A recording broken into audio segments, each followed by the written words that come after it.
మొన్న మాట్లాడారు డాక్టర్ రాజ్కుమార్ అన్నారు 51 ವರ್ಷ ಆದರೂ ಇದೇ ಕ್ರೇಜ್ ಇರೋದು ಒಬ್ಬರಿಗೆ, ಅದಿರೋದು ಒಬ್ಬರೇ ಶತಮಾನದ ಅನ್ನ ಡಾಕ್ಟರ್ ರಾಜ್ಕುಮಾರ್ ಮಾತ್ರ. ಅದು ಬಿಟ್ಟರೆ ಇನ್ಯಾರಿಗೂ ಸಾಧ್ಯ ಇಲ್ಲ.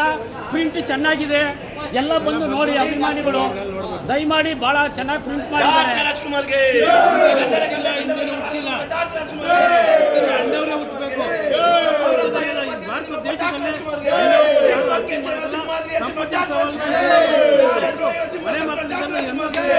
ಒಂದು ಪಿಕ್ಚರ್ ನೋಡ್ಬೇಕು ಅನ್ನೋದು ನಮ್ಮ ಕನ್ನಡಿಗರ ಆಸೆ.